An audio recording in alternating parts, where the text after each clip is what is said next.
뭐 이제 그렇게 이제 해석들을 하는 거죠. 그렇죠. 예. 그래서 그 사람이 이제 논문을 50년대에 발표했고 71년에 정의론 책을 이제 그 유명한 정의론 책을 썼고 그리고 그 이후에 이제 90년대에 정치적 자유주의라는 책을 썼고 이제 99년도에 이제 만민법을 출판한 다음에 그다음에 이제 이 사람이 이제 뇌졸중으로 사경을 헤매다가 갑작스럽게 뇌졸중으로 아직 그 전부터 이제 이 병은 있었던 것 같아요. 예. 그런데 그래서 2002년도에 타계를 했다고 그러더라고요. 근데 그 이후에 그 저작들도 사실상 이 내용을 보면은 정의론을 보강시킨대요. 정의론의 연장이다. 정의론의 보강이라든지 여기에 대한 정의론에 대한 반박에 대한 대답이랄지 아니면은 만민법 같은 경우에는 한 국가를 모델로 삼아서 자기가 이 주장한 그 정의론을 네. 한번 그 국가 모델로서 실험한 그러니까 그런 케이스라서 결국 정의론을 평생 이제 집대성한 뭐 그런 모습이다. 유토피아에 나오는 어떤 그런 거나 소규모 공동체로서의 어떤 그 옛날에 자본주의를 꿈꿨던 그런 부분하고 또 비슷하네요. 어떻게 보면 한편으로 보면. 뭐 그렇게도 볼 수도 있겠죠. 네. 이게 이제 사상가들의 어떤 공통적인 끝의 모습이다 이렇게 볼 수 있는 게 플라톤 같은 경우에도 자기 사상을 나중에는 이제 완전히 실현해 보려고 책도 썼고 실제로 이제 자기가 운영도 좀 해봤죠. 물론 망했지만. 그렇죠. 어쨌든 네, 망했어요. 그러네요. 진짜 여러 가지 얘기를 들어보니까, 그러니까 저는 이런 생각이 들더라고. 그러니까 이게 저희가 이제 이 팟캐스트를 하는 의미이기도 한데, 롤스의 정의론은 이거다. 뭘 이렇게 최대 다수의 뭘 했다. 그다음에 또 뭐지? 최소 수혜자한테 혜택을 줘야 된다. 뭐와 뭐다 이렇게 기계적으로 좀 생각을 하는 경향이 있는데 이걸 좀 더 포괄적으로 좀 생각을 해보고 싶어요. 그래서 왜 이 사람이 정의론에 대한 관심을 기울였고 사회를 어떤 방식으로 보고 싶었고 어떤 의문점 때문에 이런 연구를 시작하게 됐다는 것까지 같이 보면 되게 여러 가지 폭넓은 의미들이 같이 확 나오게 되더라고요. 네. 그걸 또 한 번 더 연구를 한 번 또 보면 다른 분야로 또 계속해서 이 부분들이 가지를 쳐서 나가기 때문에 롤스의 어떤 생애와 이 의미를 연결시켜 보는 거는 참 중요한 작업이라는 생각이 좀 들더라고요.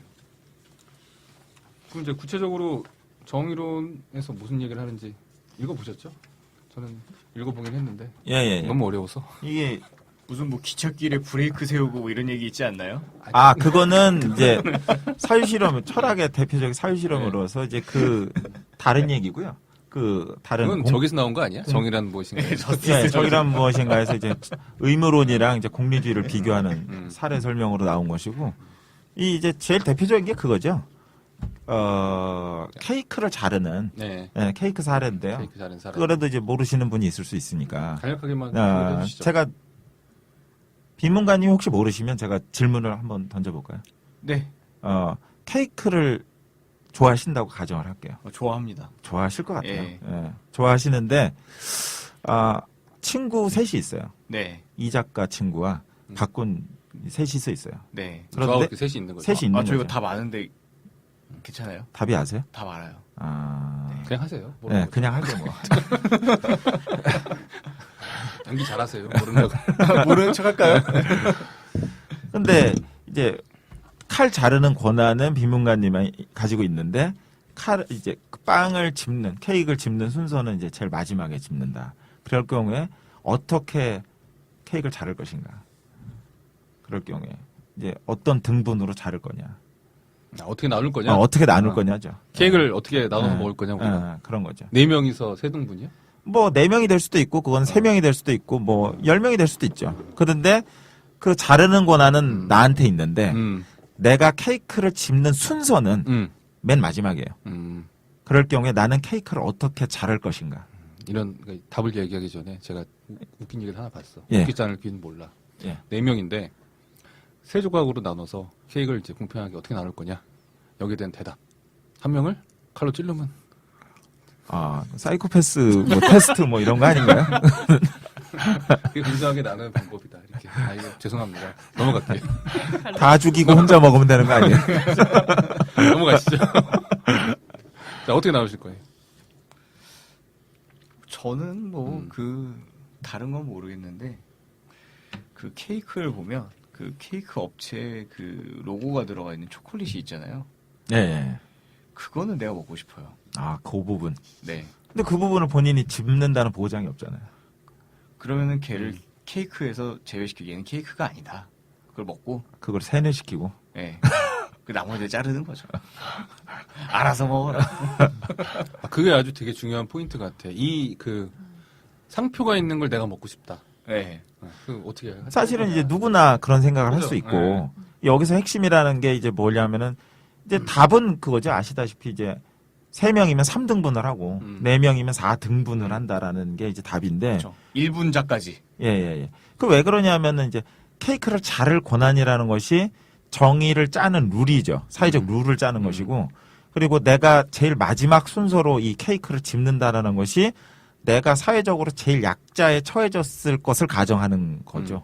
그러니까 내가 사회적으로 가장 약자에 처해졌다라는 그 가정하에서 사회적 룰을 짜야 가장 공정하게 사회의 룰을 짤 수 있다. 그렇지 않고 이를테면 내가 케이크를 먼저 집는 입장에서 룰을 짜면 뭐 제일 큰 걸 하나 만들어 놓겠죠. 안 자르고 자기가 혼자 다 먹겠죠. 그럴 수도 있고. 아니면 말도 안 되게 잘라놓고서 자기가 왕창 다 먹거나. 그게 이제 사회 룰이 사회 제도인 거죠. 쉽게 그렇죠, 말하면. 그렇죠. 네. 예, 예, 예. 그러니까 쉽게 말씀드리면 이제 그런 식으로 그래서 이제 이 사람이 주장을 한 게 사회적 룰을 짜기 위해서는 어떤 그 사람의 사회적 신분이랄지 뭐 자기가 처한 것들 이런 것에 대해서 다 무지의 장막을 다 쳐야 된다. 알면 안 된다라는 거죠. 그런 전제하에서 룰을 짜야 된다고 해서 뭐 그게 이제 무지의 베일 그렇죠. 이런 무죄 얘기를 베일 했죠. 그걸 기본적인 전제로 해서 룰을 짜자.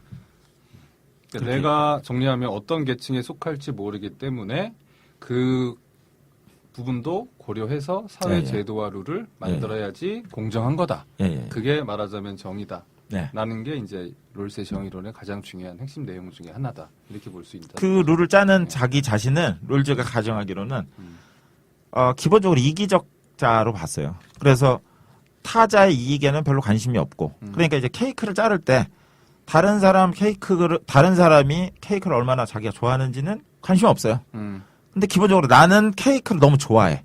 그러니까 난 내 이익에는 관심이 높은 합리적 자로 이제 기본적으로 가정을 한 거죠. 그 사회계약론에서 얘기하는 개인하고 똑같네요. 같죠.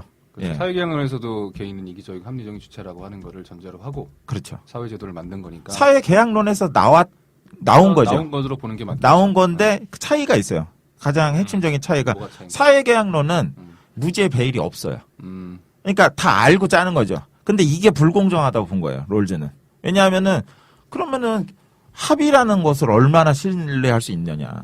그러니까 이를테면 사회에서 많이 배운 사람들 그리고 기득권 세력에 있는 뭐 이를테면 뭐 귀족이랄지 이런 사람들이 룰을 짜면 자기네들 유리한 대로 다 짤 거 아니냐. 뭐 이를테면 흑인과 백인이 있으면 백인들이 룰을 짜면 백인 유리하게 다 짤 거 아니냐. 그러니까 그걸 다 가리자라고 얘기한 것이 일반적인 사회계약론이랑 가장 큰 차이죠. 사회계약론은 짜고 치는 거다. 사회계약론은 짜. 있는 뭐 제가 해석하기로는 예. 뭐랄까 이게 그렇게까지 보기보다 예. 한계가 있다고 본 것 같아요. 그러니까 그렇게 사실은 계약이라는 게 공정하게 이루어질 수가 없다. 그렇게 다 오픈된 상태에서 다 보이면 다 자기 유리한 대로 사람들이 룰을 짜기 마련인데 어떻게 공정하게 짤 수 있냐. 그러니까 눈을 다 가려야 된다. 그렇죠. 예. 쉽게 말하면 짜고 치자 이거죠. 짜고 치는 거다. 공정하지 않다. 공정하지 않다 이거죠. 예. 네. 말씀하시죠. 아니요, 별건 아니고요. 그냥 롤즈 정의론 책도 첫 장 이렇게 보면 그 사회계약론 얘기부터 시작을 하는데 그 사회계약론의 그 로크나 루소가 얘기했던 대단한 철학자들의 사고에 대한 사상에 대한 대안으로서 자기가 공정으로서의 정의를 제시하겠다 이렇게 하면서 시작을 하더라고요. 그래서 좀 그 말씀하시는 것 같아가지고. 네. 그렇죠. 이거는 생각을 하면 아리스토텔레스가 얘기했던 정치학에서 얘기했던 그 개인에 대한 아주 기본적인 신뢰, 그 다음에 아담 스미스가 인간을 바라봤던 가장 기본적이고 도덕적인 어떤 인간, 이거하고는 좀 다른 것 같아. 그렇잖아요. 아리스토텔레스가 정치학에서 얘기했던 개인 한 명은 되게 도덕을 갖고 있잖아요. 네. 상대방을 도덕성을 통해서 고려할 수 있잖아요. 예. 다르죠. 그렇죠. 예. 뭔가 좀 이런 맥락에서는 그런 차이는 분명히 있는 것 쉽게 같아요. 이야기하기 위해서 아리스토텔레스의 이 인간에 대한 기본 도덕성은 네. 미덕이고요. 음. 그런데 덕이죠, 덕. 음. 덕이 있는 사주덕 이렇게 얘기하는데. 그렇죠. 덕으로서 그런데 롤즈는 그냥 자유주의자예요. 예. 근데 이제 조금 구분해야 되는 게 아까 얘기한 이제 자유지상주의자, 음. 좀 신자유주의자, 뭐 그거와는 좀 달라요. 그러니까 이 사람은 이제 표현하기에 따라서 조금 다른데 자유주의를 베이스로 하고 있으면서 플러스 사회주의로 이제 섞였다. 왜냐하면 이제 사회주의로 뭐 보기도 하는데 평등을 좀 지향했던 사람이라서 네. 자유주의 베이스인데 평등을 좀 지향한 상당히 지향한 측면에서 자유지상주의자들하고는 이제 그 부분에서 많이 다르죠. 알겠습니다. 롤스가 그래서 하나 더 덧붙이면 예전에 한참 또 사회주의자다라고 미국에서 딱지가 붙어서 크게 이제 고생을 한 적이 있었죠. 좀 이렇게 비난에 좀 시달리기도 했었고. 그 마음에 안 들면 사회주의자다 이렇게 얘기하던 시절 아닌가요? 그 메카시즘인가요? 메카시즘을 광풍이 창궐했던 있던. 1940. 우리나라는 뭐 요즘 그러잖아요. 우리나라 70년 내내 그랬죠. 지금도 그래요. 우리가. 지금도 그러고. 지금도 그러고. 어쨌든 그런 시기도 있는데 보면 그 얘기에 대한 아주 기본적인 반박은 그의 책에서 나오죠. 왜냐하면 사회 계약론자니까 자연스럽게 한편으로 보면 사회주의자는 아니거든요. 네. 그렇죠. 평등을 강조했다. 평등의 어떤 의미를 뒀다라고 해서 그런 식으로 이제 비판을 하기도 했는데 이거는 이제 의도된 비판처럼 보입니다. 이 사람이 사회주의가 아닌 이유는 음. 이 사람이 핵심적으로 강조한 차등 원칙에서 네. 설명이 되죠. 네. 왜냐하면은 최소 수혜자의 이익을 보장하는 한에서는 사회적 불평등은 용인한다. 여기서 사회적 불평등이라는 게 기본적으로 자본주의 체제죠. 자본주의 그렇죠. 체제의 불평등성은 그냥 인정을 한다. 왜냐하면 사회주의는 너무 비효율적이고 다른 한편 사회주의는 결과의 평등이잖아요. 예, 네. 그러니까 이제 효율성은 굉장히 떨어지니까 그것도 있고 더 나아가서 이 사람 자유주의자예요. 그러니까 사회주의가 너무 인간 개개인의 자유를 지나치게 침해한다라고 본 거죠. 그러니까 이 사람은 기본적으로 뭐 사회주의에 그렇게 동의하는 입장은 아닌 걸로 보여요. 그렇죠. 자연스럽게 최소 수혜자에 대한 어떤 혜택 이 부분까지도 우리가 얘기해 볼 수 있을 것 같은 생각이 드네요. 뭐 어떤 부분인가요? 최소 수혜자한테 혜택을 줘야 된다고 하는 게. 전 제가 이제 예, 나 말씀하세요. 제일 쉬운 예가 이제 누진세를 예를 들면 쉬울 것 같아요. 그러니까 불평등을 용인하는 것인데 누진세라는 게 부가 많은 사람들한테는 세금을 많이 떼고 그렇지 않은 사람한테는 세금을 이제 적게 떼잖아요. 뭐 면세를 해주거나 그러면 이제 그렇게 거둔 세금을 복지비로 쓰는 거죠. 그래서 그 거둔 세금을 통해서 사회적으로 제일 어려운 사람들, 최소 수혜자라고 불리우는 그 사람들에게의 삶을 개선시키는 일종의 뭐 보조금도 주고 뭐 무상적으로 그다음에 이 사람들에 대해서 뭐 취업 교육을 시킨다든지 아니면 그런 집안에 아동들이 있으면 그런 집안 아동들에 대한 교육을 시킨다든지 그러니까 이런 쪽으로 이들 삶을 개선시키는 뭐 그런 이익이 되게 할 수 있는 그런 모든 것들을 뭐 가리키는 것 같아요. 예, 그러네요. 생각을 해보니까 너무 우리가 딱딱해. 얘기가 아니야 이건.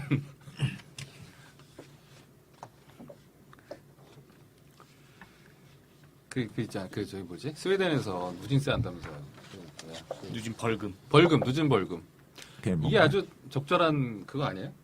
미국에서는 시행이 안 되지만 돈 많은 사람은 60km 속도 위반했을 때 1억 얼마씩 벌금 내고 그다음에 일반 소득이 낮은 사람은 그냥 벌금 비율이 그 사람의 어떤 얼마야? 그러면 소득에 맞춰서 비례해서 내는 어떤 그런 형태로 이것도 한편으로 보면 비슷한 의미가 되는 거죠. 누진세. 근데 이제 관련된 그거는 다른 것 같아요. 그 네. 누진세를 잡아서 그거를 복지 정책으로 해서 최약차의 계층한테 뭔가 베풀어야죠. 네. 그렇게 되면 이제 롤즈식인 거고, 근데 그냥 걷어서 경제 개발에 쓴다든지, 뭐 다른 데다 쓰면은 그거는 뭐 이제 아닌 거죠. 그러면 이제 사실. 모든 사람한테 어쨌든 혜택이 돌아가긴 하잖아요. 근데 모든 사람보다 롤즈는 최소 수혜자, 그 사람들의 삶을 개선시키는 쪽으로 가줘야 그게 정당하다. 그렇게 보니까.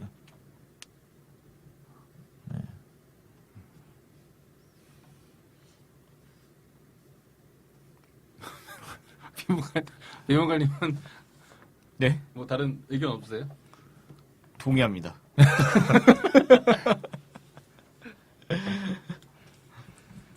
배가 고파서. 그러면 자, 여기까지 뭐 롤스에 대한 얘기를 이제 쭉 저희가 다뤄봤는데 비판 한계 이것도 이제 마무리를 한번 하는 부분에 있어서 말씀을 좀 한번 해보시죠. 무슨 되게 여러 가지 이제 얘기들이 나올 것 같아. 제가 알고 있는 게 그 저거잖아요. 그 저 어퍼먼티브 액션에서 요새 미국은 어떻게 되는지 모르겠어요. 이거 그 인종 할당 제도가 대법원에서 위헌 판결이 났던가? 그래서 이제 인종부 할당 제도를 미국이 없앴나요? 아니면 아직도 계속 시행하고 있나요? 이게 가장 전형적인 롤스의 어떤 그러니까 소수 집단 우대 정책을 그렇죠. 소수 얘기하는 집단, 거예요. 소수 인종 우대 정책에 따른 대학 입학, 명문대 입학. 같은 점수면 인종에 따른 차별적인 혜택. 이게 지금 현재 상황은 어떻게 되는지 모르겠어.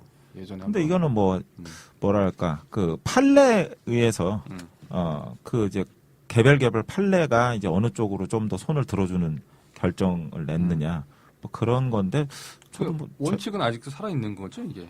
그러니까 기본적으로 그 책 본 걸로는 뭐라 해야 되나 손을 아무래도 소수 집단 쪽을 우대하는 뭐 그런 쪽으로 이제 손을 든 것 같아요. 그 이유로는 그 대학의 자율성, 그러니까 대학의 학생들이라든지 아니면 뭐 기업체가 됐든지 어디가 됐든지 그 소수 집단을 좀 더 우대해서 그 사람들을 선별할 수 있는 자율권은 그들에게 줘야 된다. 뭐 그런 입장 같은데 뭐 전체적 법적 흐름까지 뭐 그런까지는 뭐 지금 뭐 알 수는 없을 것 같은데.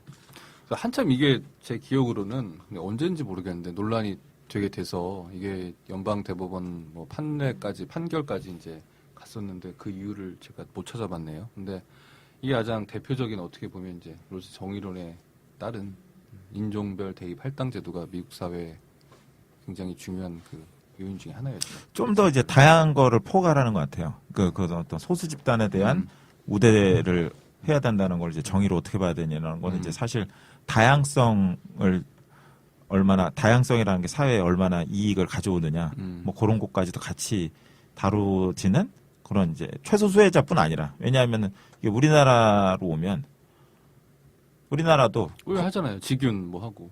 그런 거 하잖아요. 이제 지역 균형 선발이랄지 아니면은 공무원에서도 군 가산점 제도 폐지 뭐 이런 것과 더불어서 여성들에게도 오히려 이제 엄마 가산점 뭐 이런 것도 생겨서 엄마가 산점. 그거 이제 언론에서 좀 붙였어요. 그래서 아이를 육아를 하고 있는 엄마가 재취업할 경우에는 좀 취업 시 가산점을 준다. 이제 사회적으로 좀 약자이기도 하고 여러 가지 또 좀 뭐랄까 그런 육아 뭐 보육책 뭐 이런 것도 있으니까 그런 차원 예. 그거 아니에요? 경단녀 혜택 뭐 그런 거죠. 그런 예, 그런 거죠. 예. 그런 차원에서 있는데 이거 논란도 많더라고요. 왜냐하면은 이제 뭐 남성들 군 가산점은 왜 뭐 폐지하는데 그것은 왜 늘리느냐 뭐 이런 거 가지고도 얘기를 하는데 그거는 이제 최소 수혜자라고 보기는 어렵잖아요. 이제 사회적인 조금 차별을 받고 더 상대적 약자 이렇게 볼 수는 있는데 그러니까 이제 이거 가지고는 사실은 다양성을 더 증대시키는 것이 그리고 이제 상대적 약자에 대한 뭐 차별 문제 뭐 이런 거에 같이 들어가는 것 같아요. 그러네요. 계속 진지하게 흐르네요. 소수자를 너무 진지해 오늘. 근데 저는 좀 그게 예. 보면은 뭐 최소 수혜자에 대한 배려나 이런 얘기를 하는데 이 최소 수혜자의 선을 어디까지 그을 것인가가 조금 궁금하고요. 그다음에 이 최소 수혜자의 선을 그었을 때 최소 수혜자 중에 제일 높은 사람과 최소 수혜자에 속하지 않은 제일 낮은 사람이 있을 거 아니에요.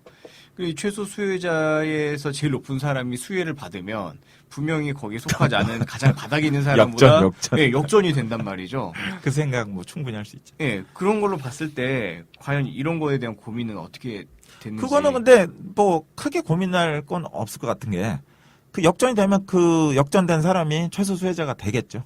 그러니까 그 사람의 삶의 개선을 증진시키는 사회제도로 가야겠죠. 아무래도. 이게 의도적으로 최소 수혜자의 지위에 계속 머물면서 그 혜택을 보고 싶어하는 사람들이 분명히 있을 거란